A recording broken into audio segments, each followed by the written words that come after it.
Bienvenido a una nueva reflexión sobre Colombia. Hoy sobre el Consejo de Ministros y la alocución presidencial de anoche.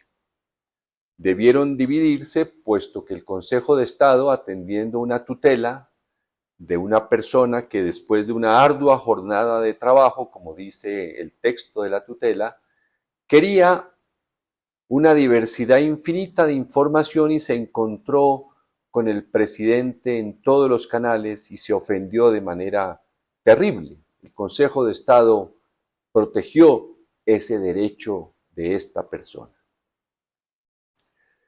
Entonces, ahora solo podemos ver, por fortuna, los consejos de ministros en los canales públicos. Que pienso yo que estas alocuciones son un curso libre de historia política de Colombia. Fíjese usted que antes de la televisión privada había unos cursos libres por televisión de historia universal y nacional. Por ejemplo, había un programa que se llamaba El Pasado en Presente, que lo conducían Abelardo Forero Benavides y Ramón de Subiría. Había un programa dirigido por Alberto Dangond Uribe, un intelectual que hablaba sobre diversos temas de historia universal y local. Había un programa de Concéntrese para aprender sobre ciertos temas. Pacheco dirigía un fabuloso programa que se llamó Cabeza y Cola sobre cultura general.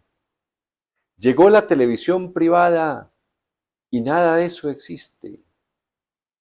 Hay que tener mucho cuidado de las personas que solo saben construir riqueza económica. Entonces, en la alocución presidencial, debo mencionar como médico, me pareció muy importante dedicarlo a la fiebre amarilla, especialmente por una confusión que es natural que tengan la inmensa mayoría de las personas. Y es que para muchos pueden creer que la fiebre amarilla se contagia de la misma manera como sucedió con el COVID, que todavía lo tenemos en la memoria. Resulta que el mismo presidente, que estoy seguro no es un tema que domine, pero lo aprendió para la locución presidencial. También lo hizo el ministro de Salud y la directora del Instituto Nacional de Salud. Aclararon que el contagio es a través de un mosquito, de la picadura de un mosquito. Mencionaron los municipios que están en alto riesgo, los de menor riesgo. Fue muy importante para todos porque precisamente es la primera vez que un presidente se ocupa de los más necesitados. Antes, los presidentes se ocupaban de los problemas de las grandes ciudades y de quienes les habían ayudado en su campaña presidencial para favorecer leyes que les siguieran aumentando sus privilegios y beneficios. Luego me pareció valioso para que las personas que por radio o televisión lo estaban escuchando aprendieron y de verdad hoy saben cómo se adquiere la fiebre amarilla y que la vacuna es supremamente importante. Pero, como todos también vemos otros noticieros, estamos también observando que los canales privados ya sienten que deben comenzar de manera acelerada a hablar mentiras o, digamos, versiones de la verdad sobre el gobierno del presidente Gustavo Petro para que empezara a preparar el terreno para la elección presidencial del año entrante. Y lo están haciendo de una manera ya muy evidente. podríamos decir que con cierta astucia, pero creo que ya mostraron sus cartas. Están entrevistando a candidatos, que hay muchos, y les están planteando en la entrevista que como van a recibir un país en ruinas, que como Gustavo Petro recibió una democracia casi inmaculada, entonces el trabajo de ellos, si son presidentes, va a ser reconstruir la nación.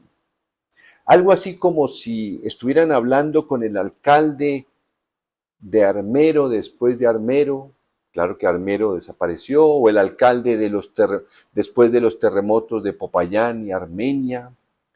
Están planteándole al ciudadano que escucha esas entrevistas que Colombia con el presidente Gustavo Petro va a quedar en cenizas. Mire usted esa pedagogía tan canalla. Es verdaderamente asombroso observar la malicia, la mala intención con la que están haciendo esas entrevistas. Entonces debemos movernos entre las dos vertientes que nos esperan en los próximos meses. Una, aprender de historia política de Colombia con las alocuciones, los consejos de ministros, y por otro lado estar muy atentos a esas mentiras o versiones de la verdad con las que quieren destruir lo que está haciendo el presidente Gustavo Petro. Y mire este ejemplo.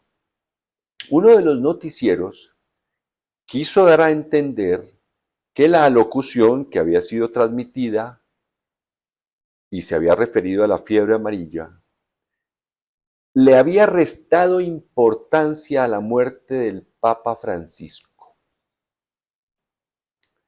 ¡Qué malicia!